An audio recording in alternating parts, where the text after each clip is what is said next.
time. I wanted to Yeah, ask true you man, true man. about the process for the Crescent King. How long did it take to put the Sure. material together?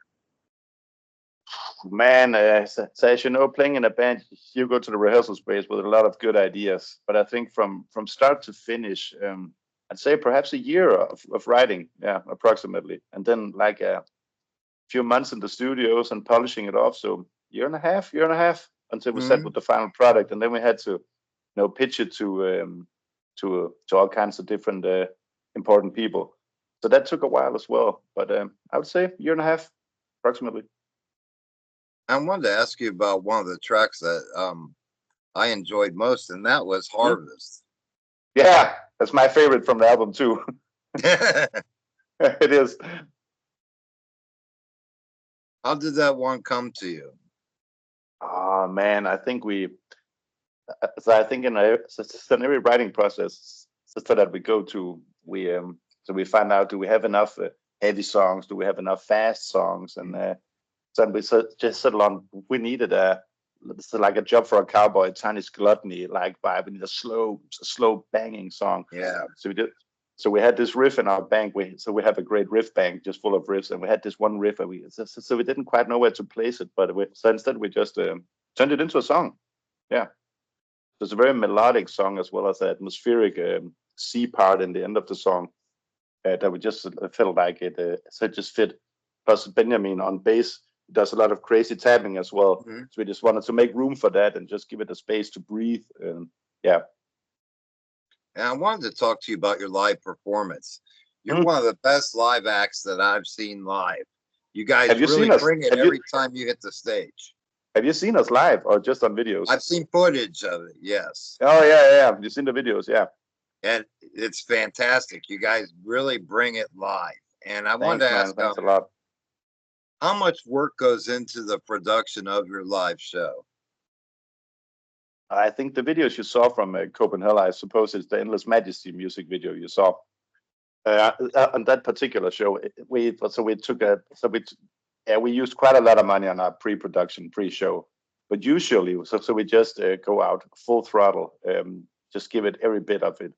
But we have a special a lighting engineer or lighting women, should I call it? Her name's Annie, who does an amazing show on all our shows. She does an amazing job. Just always make us look very good. And we have, of course, our own sound engineer who makes us sound good, and then we just trying to spice it up, depending on the venue size. So here in Denmark, there's not a lot of great big venues. I think it's like 400 or 500, 600 caps before you get up to stadium shows and Copenhagen All shows, right. outside shows. So the production is a lot smaller. But in Copenhagen's case, where you stand in a square that has place for like 20, 30,000 people, and we have filled it up with 14,000 people. You got to think of the show. The stage is major. So of course we had to use almost all of our money we got from the show just in having a great fucking banner Mhm. behind us. So now we have this giant banner that we can't use on any on any venues in Denmark because it's just way too big. It fills the whole fucking apartment. Um, so on that particular show, we had to go all out.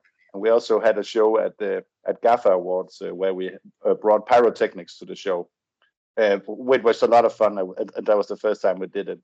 So we just enjoyed playing with what we got and like the venues and the place. But everything you see is just us having fun on stage. It really is. We're having a ball every time. So we just give it all we got and can't stop grooving. Yeah, and I think it also translates into your studio work because Mm, it seems like everyone is working in sync and in harmony with each other.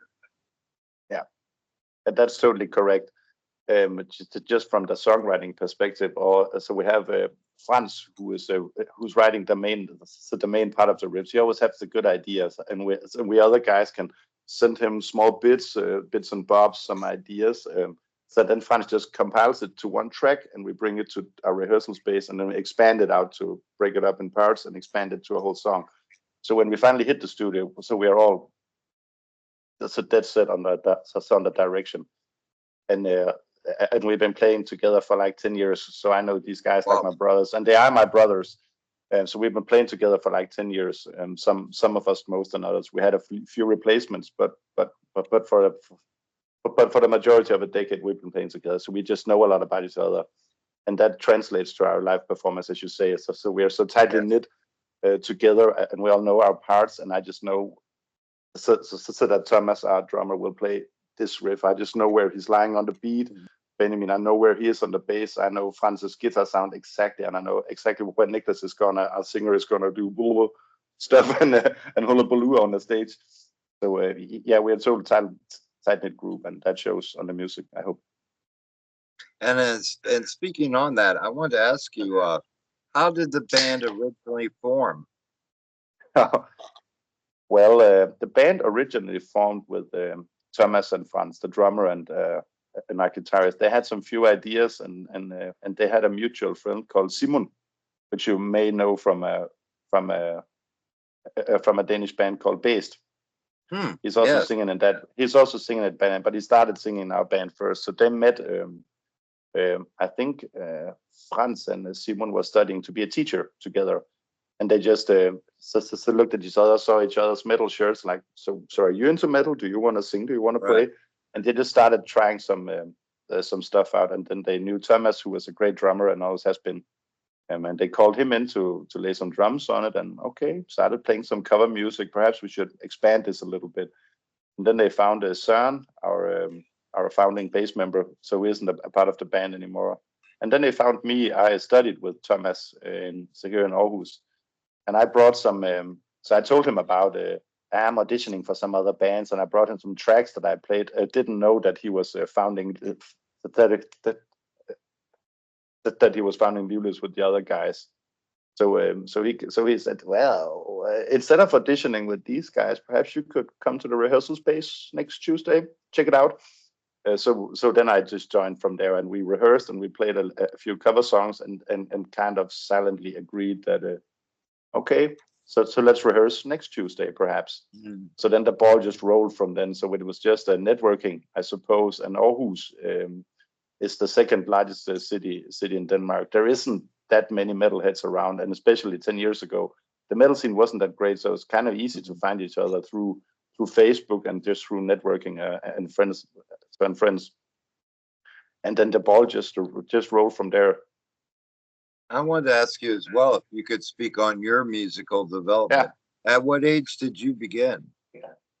Oh, I think I got my first guitar was when I was like 7 years old. I remember I heard Voodoo Child with Jimi Hendrix one day. My father put it on with a record, and I was just like, what the fuck is this guitar sound? This is insane. Can you do this on a guitar? Wow, no, wow, no, wow, wow, wow, I don't know.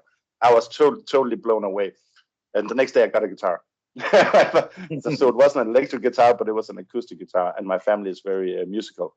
So I just picked up the guitar, started playing, and just been playing like so on and off for a few years, and kind of got into it, kind of got out of it, and didn't really find my place at the metalheads. I grew up in a very small town, and the other guys did as well. In Denmark, you just live in small towns, and when you turn 18, you move into the big towns. Some stay, but some move into the bigger towns, like education and stuff like that. And so did I. And that's where I found these guys. So everything before that was just cover music, blues cover music, country cover music, just party songs, I suppose. But something just so there was an itch I needed to scratch. I needed to play heavy guitar. I needed to write my own material. So I just didn't really find myself in the cover music aspect. But when I moved to Aarhus, then I met a few guys who were interested in metal, and you started playing with a few other guys, and you turned up to the rehearsal space, tried to do some stuff, but it just didn't quite fit before I met Thomas, and he brought me into their rehearsal space. But at that time we were called Manta, like in Manta Ray. That was the band's name. We played one concert, and people always said, well, that kind of rhymes with Fanta, the drink, the soft drink, Fanta. I was like, oh shit, man, we got to figure something else out. Because we're getting laughed at. But I think we all have different like musical growing ups. Like I started in blues music and progressed to rock and roll, and then just suddenly found my way into metal. I think it was like the technical aspect of not getting better, but getting faster. So also getting groovier. And that's what you hear in the music. I think we're all like good grooves and good songs. So that's a common for all of us. So we just leaned on that when we got into Livløs, like our musical backgrounds. Benjamin, our bassist, is a real power metal, Viking metal kind of guy. So he brings some of that to the record. Sure. Thomas is a technical drummer and really progressive metal kind of guy, and me and Franz are old school metal guitarists. So we just vibed all that and put it all into a pot, stir, got a Livløs song.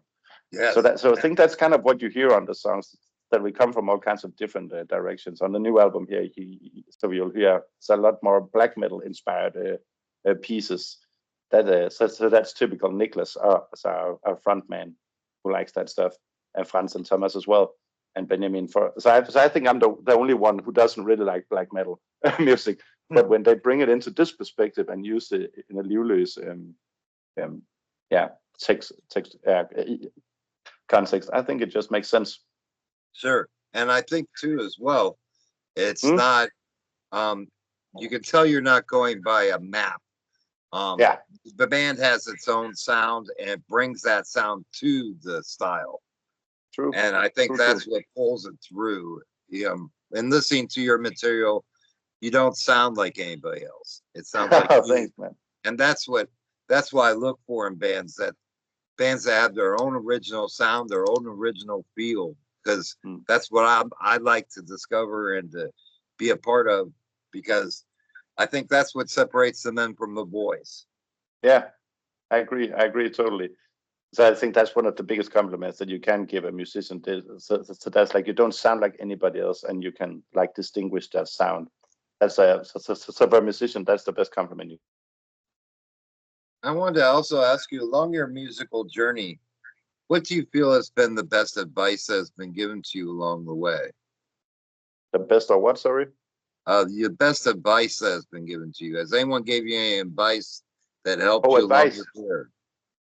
Yeah.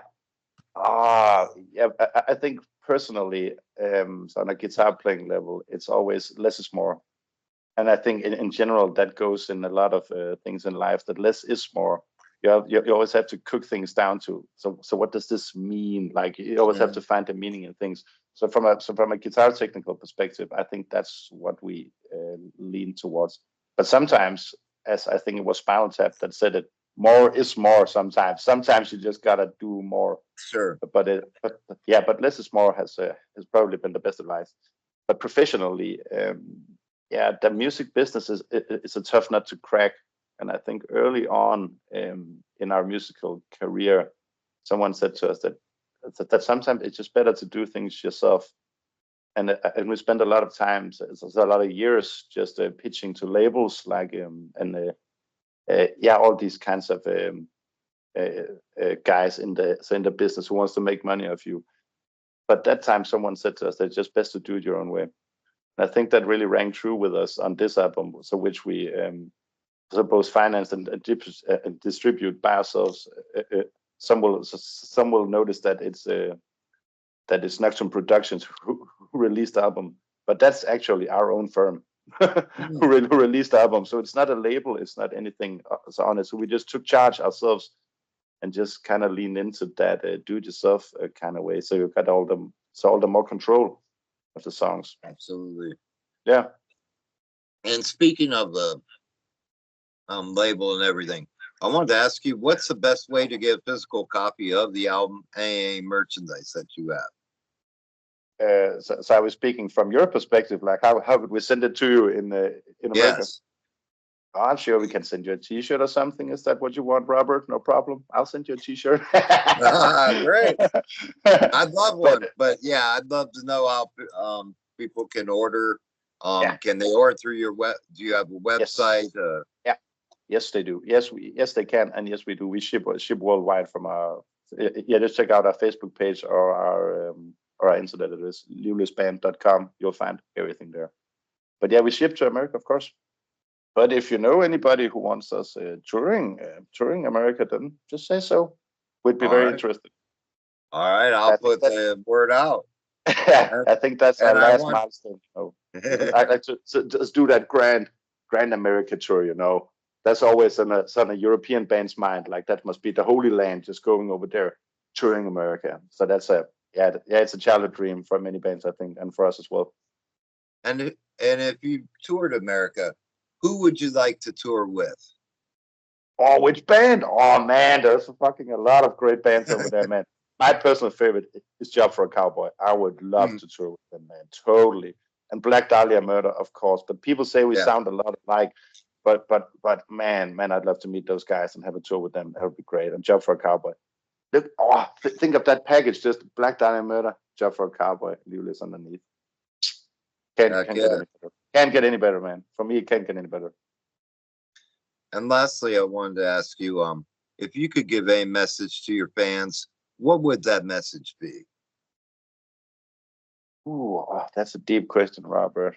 I think to our fans, just from my perspective, I would just say, stay tuned, man. Be yourself. Stay safe. Just always stay true to yourself. Just keep your integrity and keep working hard. Yeah, the results are gonna come sometime. Just keep your head down, focus, do good. Well, I wanted to take a moment to thank you, my friend, for creating an album that I enjoyed from top to bottom. You guys have a great sound, and I look forward to hearing what lies ahead for you, because I think great things are going to happen. You guys have a great formula and great chemistry together, and it speaks not only on your albums, but in your live footage as well. You're like a well-oiled machine, my friend, and I think you'll do very well. Thanks a lot, Rob. Thanks a lot, man. That means a lot to me. Cheers, man. Thanks for having me. Thank you, my friend. Take care. Yeah, take care, buddy.